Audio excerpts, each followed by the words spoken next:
All right, what's up, everybody? Welcome to another episode of the Big Doug and Carmi Show, your one-stop shop for all things Commanders. It usually is an Inside the Command Center Friday. Little change of plan because my big good buddy Chris Long is here instead. Chris, how are you, man? I'm good, dude. That intro was like incredible. Get you all pumped up there? Yeah, I hadn't seen that one, dude. Yeah. Some high production value, dude. Thanks, man. Appreciate that. You guys, man. Speaking of music, Chris, I met you when Big Pooh from Little Brother was the co-host, and you were a fan of Little Brother, as I am. What are you listening to today? Golly, I'm kind of a bluegrass guy, so I guess I'm always going backwards to find some stuff. That's the worst. It's like, what movies have you seen lately? And you forget them all. I thought the outside of bluegrass, I thought that the Mac DeMarco album was really cool. Actually, I just had my Spotify Wrapped this year. Said I was a Billy Strings top 0.2% or something. So a lot of Billy Strings, some Guy Clark, it's whatever I can get my hands on, man. Is there something new I should be listening to, Doug?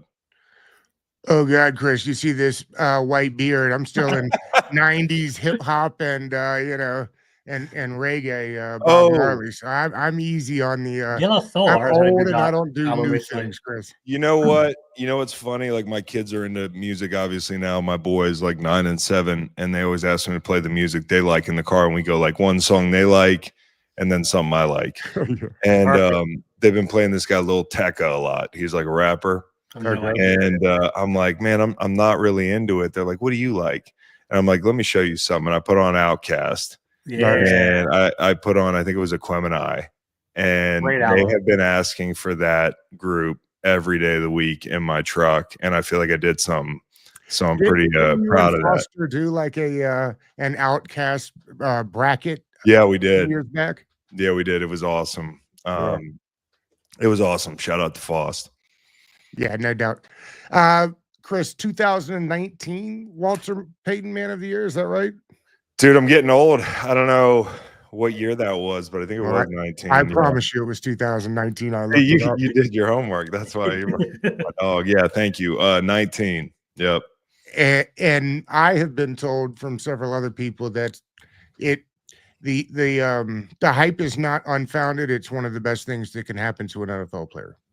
No question. I mean, I think the Super Bowl was, for me, because it's such a team thing. It's much work. The Walter Payton Man of the Year is a tremendous honor, and I was certainly like blown away to just be on the stage with some of the guys that had won it in the past, some of the guys that didn't win it that year. It's 32 guys up for the award, and you don't want it to feel like, it's kind of like at the Miss America pageant where everybody's like, one person wins and everybody else is standing up there.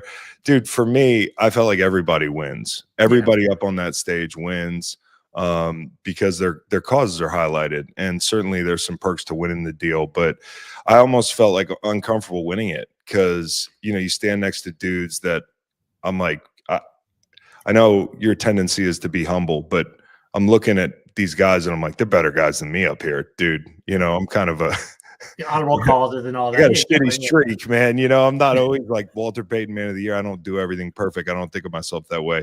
And so to get the award was amazing. But I also just always shout out those other guys, man, like the Kyle Rudolphs of the world who had been nominated. And that was a cool award because I got to share with Philly. And they did so much helping me off the field that year, the 2 years that I was there. I was gonna say you are all Philly these days. It really your time there, obviously with the Super Bowl. Yeah. But I mean, you had won a Super Bowl the year previously with the Patriots, right? Yeah, I guess. I mean, it was like Philly though really pulled your heartstrings. I know because you are all the way Philly now. Yeah, well, favorite color is green. So look at me right now. For you. Yeah. And I just, when I was in New England, I was living behind the stadium.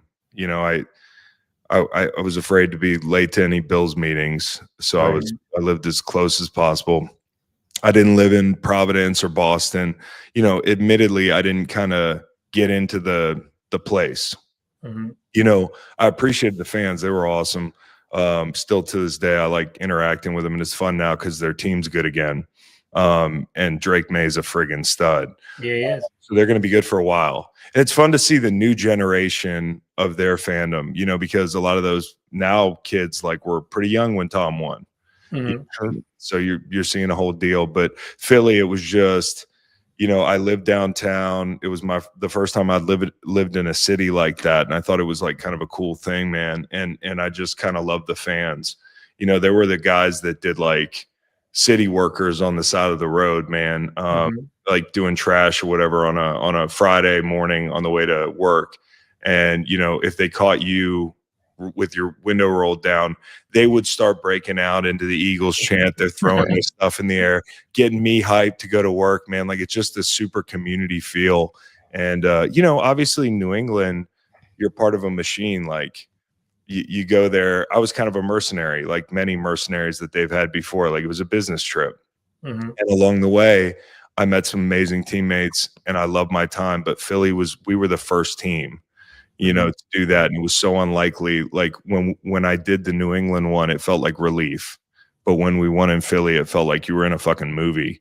So Philly, man, yeah, it's just and it helps because my wife's from South Jersey. My parents went to Villanova, so we go back up a lot. My kids love the Eagles, so it works out. Do you still have the fur coat? I do. We had it out this week because my charity did a thing at State 48 in Philly, for Water Boys and Ed Zone and all that stuff. And so, one of the things we auction off is the person who's bidding the most gets to wear the coat for 30 minutes. And what they don't know is that thing's hot as shit. Right. And it's uncomfortable. You can't wait to take it off. I got it in the closet. I used to bust it out to scare my kids, and shit like that. But it doesn't really go anywhere except for when they won this year. And Josh Sweat calls me a week before the Super Bowl. And he's like, dude, I don't want to jinx us, but if we win, I'm gonna need that coat. And the cool thing for me, and that's why it feels like a family there. Somebody like Josh Sweat, he was my rookie, and he'll tell you, he's like, Chris is the first guy that believed in me. And that feels cool to watch a guy kind of grow up in a place, and now he's in Arizona and he's got 10 sacks. So I've got young guys that I play with, on that first team that I've kind of watched grow up in that uniform, and it's really cool. Well, let's get into some football talk, George. Why don't you get us headed in that direction? Yeah, so Chris, Doug and I were talking offline, just talking about how the league is constantly growing and actually playing in NFL Europe, and they're playing in South America. They're playing in Australia next year. Yeah. I'm curious, as a former player and as a fan of the NFL altogether, are you a proponent of this? You think, I guess, as a player, did you like playing far away games in regard to that? And is it good for the league to grow this way? So I think it's inevitable, first off, especially, when you think about what drives these owners to be successful is they want to be rich. And so when you're a rich guy, you just want to keep getting richer. There's never enough money. And so I think from a business standpoint, they're always going to want to globalize. They're going to want to, create new markets, that sort of thing. And also the NBA does a fantastic job of it. They do. Now, basketball is also more of a global sport, but I think with the NFL doing things in West Africa, there's a, European program, and that's for talent. Now you're going to get guys that, dudes from different countries are going to start popping up on rosters, and that's going to grow the game in those countries. You think about our London series; it's been going on for now as long as I can remember. It's no longer earliest, dude. And we were kind of going through some of the outcomes on our show for gambling reasons, and you go through the games and you're like, damn, dude, it's been a whole generation of people in London, and places like it, different stadiums there that have been going to these games 2-3 times a year. So it is viable from a player standpoint. I think it sucks. I was curious about that. I'm not saying going to play in London is cool. When we went and got beat by the Patriots 44-7, it sucked. But I can imagine, yeah. It's cool. We practiced at a castle. Like That's cool. Kevin Costner's a Rams fan. He was over there and he like came to practice. Like the food's crappy, but the history is amazing. It makes you want to go back when you have more time. Could you see the town? Were you allowed to go out and like go like vacation? Not vacation, but sightsee a little bit or no? They intentionally put you like 30 to 40 minutes outside of town. Got you. Which is fine. I'm there for business. And, part of that is, it's tough. Like coaches have to make decisions. Do you want to travel your players early in the week to try to get them used to the time zone? Sports science people will tell you go in and get out like a tactical strike, like never trick your body clock at all. And, as a player, the second time I went, we beat the Jags and I had like 2 sacks and it was like one of the best days of my life. So I can't say for sure that I hate the deal, but if I had to do it constantly, it would suck. And I'm imagining like if we had a team somewhere like that, how they would do it. Like I'm sure they would do like home stands for a month. Team would be like in Jacksonville, probably practicing or something like that. I've heard that floated. But it's a lot of jumping through hoops to grow the game internationally. I don't know, like when is enough? Now as a fan, I love waking up Sunday morning. A 9:30 game. And there'd be a game. And y'all know what I mean? Coffee and football, brunch. It's like it's a cool deal. And like standalone games, as y'all know, are a treat. And people love to bet them. That's another thing. I'm convinced that people bet worse in standalone games because there's less to choose from. On Sunday, you bet the games you like or you love if you're smart. And you stay away from the other stuff. On a Monday night, you've had a long day at work. I come home and I get slaughtered, dude. I am up so much this year. I could be up 2x that if I didn't bet standalone games. Yeah. And I think that factors into it too. So I do think it's cool as a fan, but if I were a player, I would be kind of, bummed out if this becomes a thing, which it will.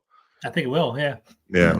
Chris, years ago, you and I talked about the league wanting to do player safety and how we could get there just by changing the fields up. You also talked about owners loving money. George was over in Madrid. He got to see that beautiful stadium up What was it like? It was amazing, dude. It was awesome. It was like a 22nd century, 100 years ahead of us. Like it was a spaceship walking in there. They got some cool. The soccer stadiums are way cooler than our new football stadiums. They have a museum inside. Cristiano Ronaldo's World Cup and his cleats over there. Every fan base, I'm sure you go to a game, as a fan, you walk in there instead of having that main concourse, you have a private concourse for yourself with your own bartender. It's fantastic. It's really, really cool. I just like the architecture of those stadiums. Yeah. I think they look cooler. I hate new stadiums. And, now everything's getting replaced right down to like Highmark. And they're even talking about like Arrowhead one day. Yeah. That would be a shame. I just think like Jerry's World is hideous, man. I think some of these new stadiums, although I do like Vegas, I like their new stadium. Have you been out there? No. Dude, you got to take that trip. They got like nightclubs, like tables. Like down on the field, dude. Oh wow! It's nuts. Like it's bottle nuts. service on the side. Well, that's pretty good. Yes, wow. And it's a cool looking stadium. Yeah, I'm curious to see what Harris will do with DC at that old RFK site.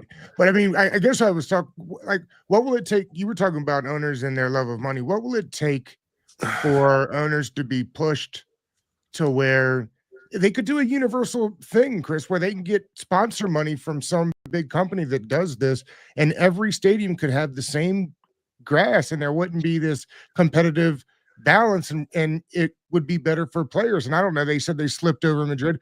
Maybe you'd have to start wearing soccer cleats or a different stud down the that's a different field surface. They engineer it because they want the ball to skip. Like to answer your question, Doug, I don't know what the exact cost would be. And I'm sure in some markets it's harder to maintain and grow grass. Like Soldier Field, typically terrible, right?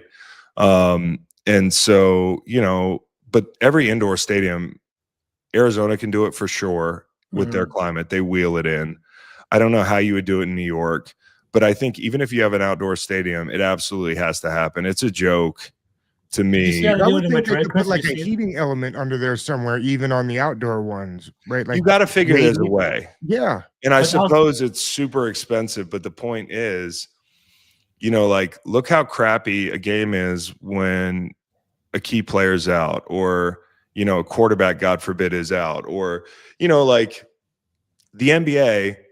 You bring a kid to the game, like, and they might be load managing a player, Right. but there's 82 games. Mm-hmm. There's only 17 NFL games. Like when it's on, I know it's 100% injury sport, but like we can't have surfaces like Detroit, in my opinion. Watched that game last night.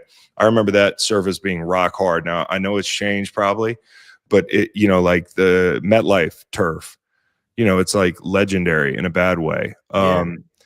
These owners that has to be in the next CBA. Like it has to be. We're talking about $250 million payrolls, right? Like you'd think that they would want to like Invest protect in their players. that investment. That's your inventory, man. You want to bust it up, be my guest. The games are not as entertaining when you're missing a star player, like, and I think depth is a problem in the NFL now. Absolutely. Especially at positions like offensive line and stuff like that. Like, and you see it in the quality of the play. I think O-line quality of play, the bottom is lower now than I've maybe ever. And and I think when multiple offensive linemen, since league wants points, right? Mm-hmm. It's no fun when Josh Allen's running for his life, or Baker's running for his life, or Patrick Mahomes is running for his life. And I know it's not all surface injuries, but I would try to like cut it down as much as I can. And I think the surface is where you start. I think Doug's going to ask you about rosters in a second, but I don't know if you guys saw this, Doug and Chris. You guys saw that at San Bernabeu Stadium. They actually take the field, they move it, they actually like pull it to the side and bring the grass below the actual stadium. They have an underground greenhouse to take care of the grass. That's what they do over there, which is crazy. You got to be able to do it. Like I remember growing up, looking at what these guys are making now and thinking it was baseball money and we'd never make it. And I'm not mad at the guys at all. I'm super excited for them. Yeah. I think we need to protect, our best resource, which is our players. 101 people on a college team, Chris. I mean, they've got to redo the way the NFL is set up, right? And that would be part of the way is to increase the practice squad, increase the amount of coaches that you have, so you can actually coach these kids up, right? Because the college coach, and you know this, his job is not to get these kids ready for the NFL. It's to win games, right? Yeah. He's going to get fired. Same thing when he gets to the NFL. They always like draft these guys off traits, but who's going to coach them up, right? Because it's their job to win football games too. Interesting idea. Could you subsidize, a minor league team that doesn't actually play games, but you Like develop basketball. talent? Yeah. I think if I were an owner, it sounds like some cutting edge shit, but I would be doing it. Like you should have, your offensive line is, and you look at it like every week, it matters so much. And coaching in college, here's where it really hurts now with transfer portal. Guys are not staying in one place long enough to be developed. And that's just the reality, whether you like the portal or not. You need continuity to develop. And I worry about the quality of the game and the player when the player gets to the NFL. Another thing is the offenses are a lot different in college now. Not a lot of offenses running them like pro style. Some quarterbacks can't even take snaps under center. And you think about like what you lose as an offense when you don't take snaps under center. When you're under center and you run outside zone action, linebackers have to sit there and they have to play that. They have to honor that. When you're in the gun, it cuts like what you can do in the angles. You saw with Atlanta, they run so much pistol. One of the chief complaints is like, well, you might lose some angles in the run game, but it also affects the play action. And so it's a trickle-down effect that affects the entire game. So, Chris, speaking of player safety and player injuries, a big topic around DC was Jay Daniels' health. And, obviously the team really isn't doing too well this year, 3-9, about 5 games left of the year. There was talk about potentially shutting him down for the rest of the year. Are you opposed to that? Do you think, like, as a second-year player, he needs the reps? Or do you think it's the best to come in with better health and to be fully healthy the next year? They've said he will start Sundays, but curious from a player's perspective. And that's a hell of a first game, to come back to. I mean, you can run the ball in Minnesota, the interior, that D-line, but the pressure packages, I mean, Yeah, B-Flow, that's my dude. But he blitzes people like he dislikes them personally. Yeah, And 100%. I just like for Jaden. So you asked me this week, I'm like, I don't know. It's an arm injury. You know, it's I'm sure the doctors know better, the orthopedists and that sort of thing. Like, I'm sure if it were a risk of worsening or what have you, he wouldn't be out there. But like, let's say, you know, he wasn't hurt. I think the question is ultimately, is there any credence to protecting your asset knowing you have zero chance of getting to the playoffs? Mhm. It's a slippery slope, right? Because then you have a bunch of the NFL wouldn't like that. And I also think he does need the development. Another thing I think you need to find out is, like, is Cliff going to be there next year? Is he going to be? I mean, I think he's done an actually decent job considering the hands that y'all have been dealt. I agree. I don't know if that's a popular sentiment in your fan base, but It's polarizing, you know. Yeah. Both sides. Yeah. well, there's the confirmation bias of, like, we looked at these Arizona teams, you know, like, and they said, hey, his offenses get figured out after what, October or something like that. Cliff, they always call it that. Cliff. It didn't happen last year. Yeah. And I think he's coached Mario Ta, Exactly. That was awesome, right? That's so funny. who I think if he didn't have to deal with the bullshit that he dealt with in Tennessee, per Ben Jones, if you ever saw that damn podcast where he was talking about they were drawing up plays in the huddle, I actually think Marcus would be a starting quarterback in this league still, probably, or at least a bridge guy on the reg. But I think Cliff, like, what he does next year matters, like, because it would suck if the offense changed. It'd be kind of like sweeping the rug out from under the group. I agree. But that's just me. I think he's done a decent job, and to the point where I think he might get an interview somewhere. Like, you know how this shit works, man. I'm not endorsing it. I'm just saying, you've seen the names that pop back up. And here's the other great thing that happened to Cliff. Kyler Murray. Like, you talk about, like, one guy who's probably thinking, like, I'm exonerated a little bit. It's him. Yeah. Okay. You know what I'm saying? 100%. We've been talking about the Commanders a little bit, and they've been just bombarded with injuries. I mean, you talk about Cliff. They haven't had Terry McLaurin but like 1 or 2 games. Noah Brown hasn't played a game. That was number 1 and number 2. They've leaned on Debo as wide receiver 1 and a bunch of practice squad guys for the entirety of the season. I'm curious if you've had a team. I mean, we're talking about 40% of the starters from day 1 on defense gone. Like, they're just not playing. Like, Dorrance Armstrong was top 2 in pressure rate. I mean, he's been gone for a month. He was a really key contributor. He was, and people don't realize it, but he was. Have you been on a team with the amount of injuries that they've had, and in the locker room, as guys start going down? I'm just curious, like, how do you regroup your focus and say, listen, that I know next man up is cliche, but that's what it is, right? And at some point you have to say, come on, we got to get out here and make this happen. Everybody's so concerned with, and not in a bad way, covering their ass with their play, their own play. When you're on a bad team, you're certainly aware of your surroundings, but you kind of go into survival mode. You know, it kind of becomes a thing where you just assume the 4th corner or the 5th corner is going to be coached up to be able to execute his job description on Sunday, or get the call, or, you know, read a Linda or whatever the hell they're doing back there. You know, and you kind of stay in your own world. So I think guys are probably keeping their head down, trying to put good tape out. This is the kind of thing where a lot of guys, there's a lot of turnover on bad teams. This is the time where some of the guys who are like the 49th, 50th guys on the roster, and even down the list a little bit, contract year guys, you're focused on, what is my job? How can I stand out on tape? My thought was always, because I played on 1 and 15, 2 and 14, 2 and 14, 7 and 9, 7 and 9, 6 and 10. That was St. Louis for me. I always just wanted to imagine that somebody was watching the tape in the context of, like, why would this guy be playing this hard? That's, you know, like, you want to stand out. You want to say, hey, when the chips are down, I can count on this guy. And that's kind of what you get off on when you're on a bad team.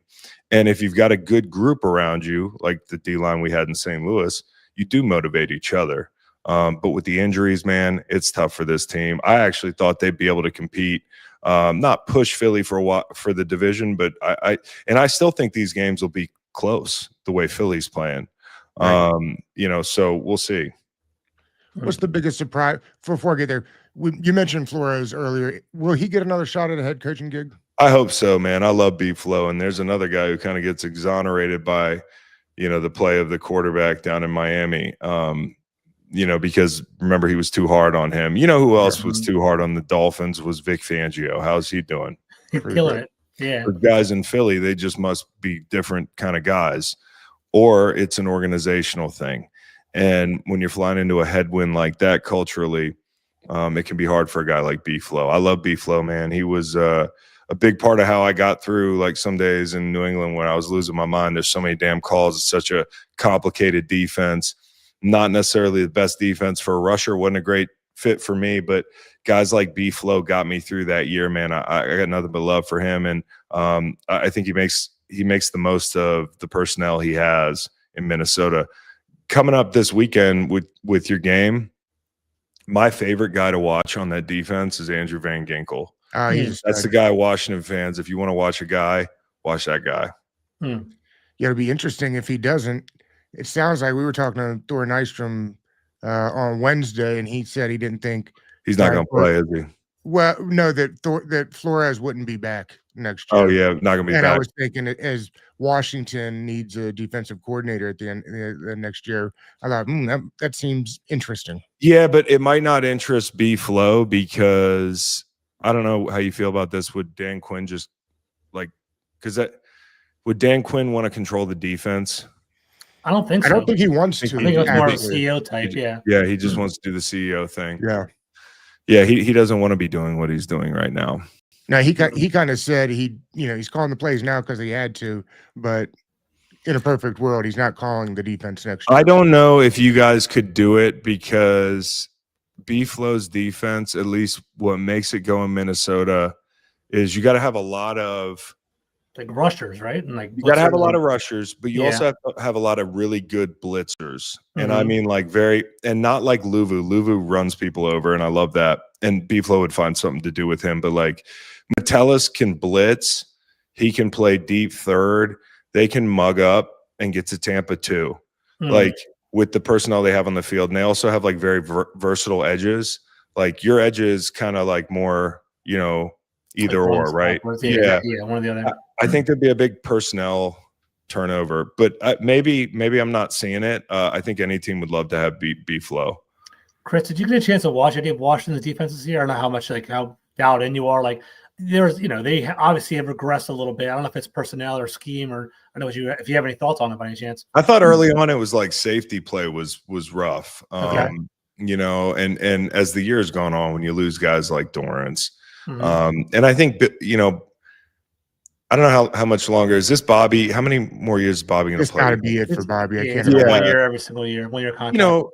It's kind of a roster that got up there in years. It just did, and you kind of see it last year when you looked at where they were, and you were kind of like, oh, rookie quarterback, but a lot of vets. That's a great mix. But you can see in a year like how some of the players kind of age. And I think more than anything, like they weren't going to be a team that could afford to lose their quarterback for a month. And so I also think, like, looking at them, we've said this from the start, like Terry McLaurin, who's a hell of a player, and I got a lot of respect for him, is probably not the high-end one that you can afford not to have pieces around. And there are not those pieces around him. I agree with that, 100%. So I kind of look at it as like kind of a half-built roster that played ahead of schedule last year and had a bunch of injuries this year. So, and you had some people get old. There's like 3 players on the team from Ron Rivera's 4 draft groups, really, draft classes, and that's what hurt them a lot. Yeah. I mean, they got a hit on a bunch of free agents this year, but that's why they're so old, because they had to just go out and get guys to like fill the roster, right? Well, and it sucks because you kind of pseudo go all in this year, right? Where you had Tunsil, you had Debo, you know, kind of stud again this year. He is a stud. You can set your clock to that. But Connerly had a good day the other day. They said statistically, it's also one of those things where, and this is why I was bringing up Cliff, was fresh in my mind, to hold Denver to that few pressures in a game. The coordinator with a backup quarterback, the coordinator deserves a lot of damn credit there. Absolutely. So, Connolly's 21 years old. That dude won't be 25 years old until he's set to sign his next deal. That's such a big deal. I wouldn't draft guys like me, 23 years old. Right. Fuck that. I'm at that point, I'm like a mechanic, dude. Like I'm like a fully formed adult, you know. So with mileage, you know, so I would always, if I could, lean at certain positions younger. Before we get out of here, give us a couple of games you like for this weekend. Golly, well, there's the 3 divisional tilts that, you know, are going to put somebody in first place. I think in order of interest, I would go Indy Jacksonville first because I'm not sure what's going to happen. I think Daniel Jones has kind of opened up. It's like, injured. Well, the news of the injury, you know, which I understand, like people want to know that people are hurt, but sometimes in NFL buildings, you can be playing through something and the severity doesn't need to be shared to that degree. I know the gamblers will be pissed, but like, you know, there were times that I was in the injury report for an ankle, right? And I wasn't practicing, but I had a high ankle sprain and I missed 0 time. And during the week, I couldn't run, and we were shooting it up on Sunday, and I was playing. You know, I'd limp into the stadium and, you know, numb that thing up. That's the kind of thing that, like, you know, you don't want out. And the Daniel Jones fractured fibula, I think, just invites pressure.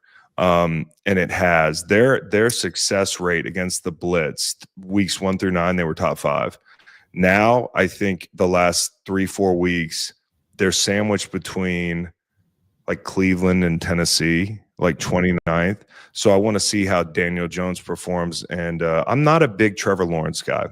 Chris, are you saying that the defenders are going to, like, defensive coordinators are going to blitz him more because they know he's injured, is what you're saying? Oh, yeah. And that happened. Like D'Amico last week, you know, they brought some pressure. There was a sequence where, you know, you had Toto run through Jonathan Taylor in the A-gap, and next play, I don't know if you saw this, but Will Anderson walked out, and he was like a floater and ran right over the center. I did. And I think it also, like, when you're game planning for the Colts, like, you know that they're not going to move him off the spot. And so it takes away certain things. And you know, in the NFL, when there's a little fire, you got to put it out. It's not going to stop. People are going to keep attacking your weaknesses. So that game, I cannot wait for Houston, Kansas City.